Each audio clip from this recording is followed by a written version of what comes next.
G2 entered 2025 as a super team. This roster was supposedly built to lift trophies. It's our standard at G2. We're built for lifting trophies. And they sent G2 packing.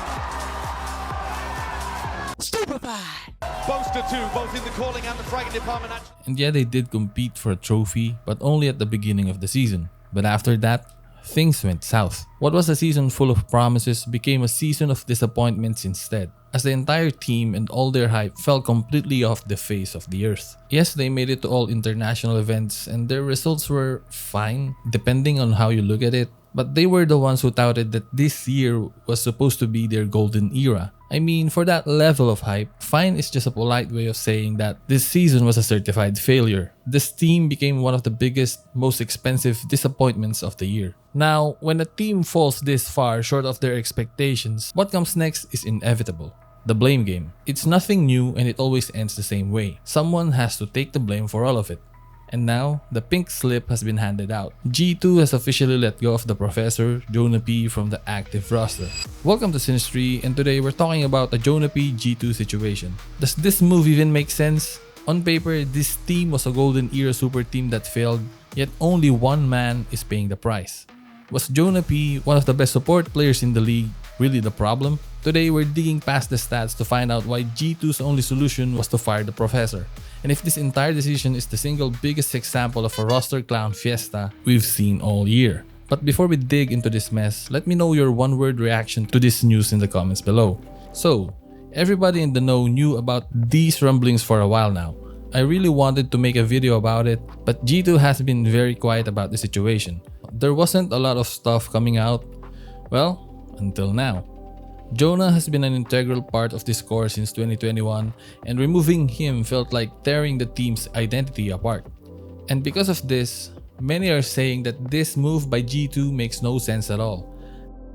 Add to the fact that JonahP is one of the best assist men in Valorant, and honestly, they got a point. It's not his job to frag out every damn game, though he still does that on occasion. His main job is to be the complete support player, making his teammates' lives easier with perfect utility usage. And he doesn't just do that job, he does it at an incredibly high level. So why would you kick a player who's actually doing what he's supposed to do on a high level? I've got a few theories, but what was your first reaction? Let me know in the comments below.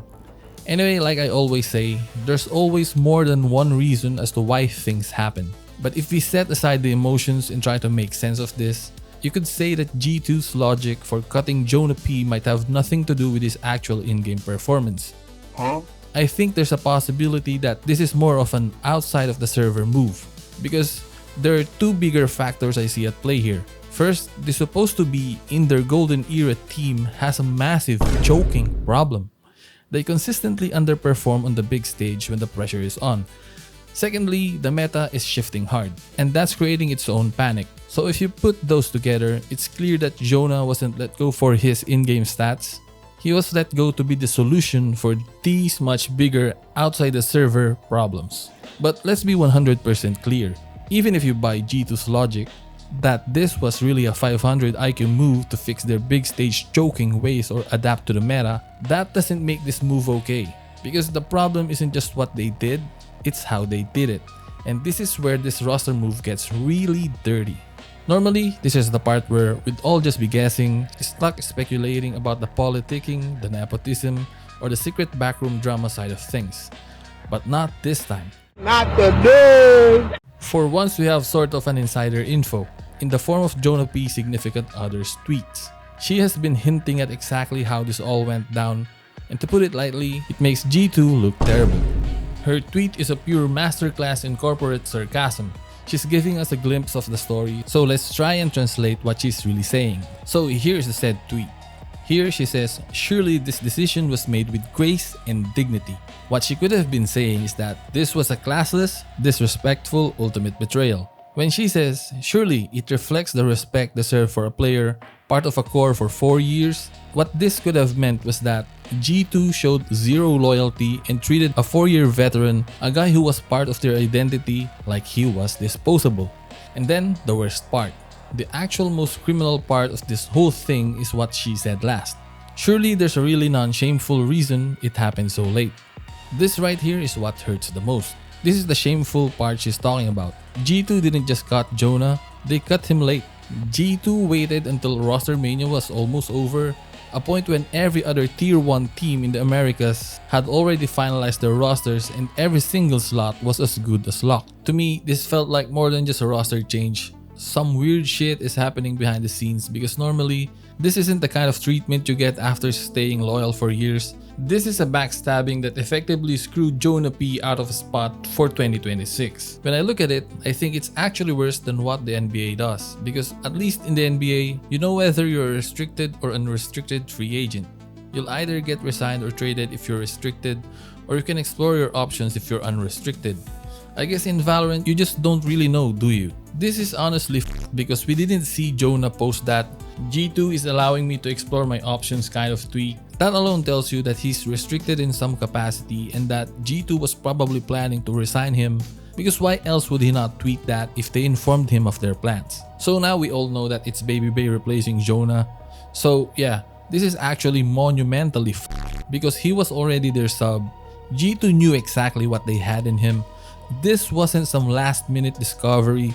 Why couldn't they just inform Jonah sooner that they were picking the guy who was already there? Honestly, this is where the line G2 actually fits so perfectly.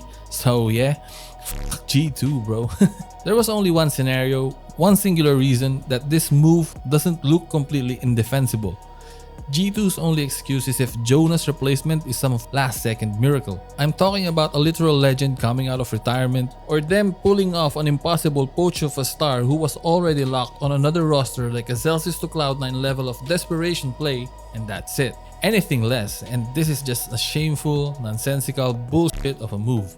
Now, even if Jonah laughed, he can't go to the Furia rebuild anymore because like most teams, that stack is already full. And it's honestly hard to tell where he goes after all of this mess. Where do you think the Professor lands? Drop the team you think should be panic signing him right now. So, the Professor is too good not to be in the league. He's exactly the kind of player winning teams are built around. And that is where you can feel the real damage from the mess G2 started. The ripple effect. I believe Jonah will find a spot, and to do it, he's going to have to take someone else's. So, when your favorite player gets a thank you for your time tweet in the middle of the season because his team just panic signed JonahP, you know exactly who to blame. Like I said, the whole situation is completely I forgot to mention his SO posted another tweet, and the implication is that Jogimo is the only one who reached out with any genuine compassion. I won't pretend to know what's happening on the inside, but this clearly implies that Valiant and Trent haven't reached out at all, right? I mean, that's really weird because you've been playing with these guys for years and then suddenly this? And don't even try to say, oh, maybe they just found out. If anyone comes in the comments saying that, I'm sorry but that's naive, and to be honest, it's actual bullshit. Because you're telling me these guys doesn't have group chats or something where they talk about stuff? These three were tight for years for Pete's sake. And now suddenly they're just like Charlie Puth and Selena Gomez. They just don't talk anymore? Or am I supposed to believe that they just don't talk to each other at all? But let's be perfectly clear about one thing. His former teammates are not at fault here, because I think there's really nothing much they can do. I mean, they're just also looking out for themselves, and if they make one wrong move, they could lose everything. It's a tragic, messed up situation, but at the end of the day, it is what it is. Honestly, I wish this was all just bait because it's hard to see a great player treated like this.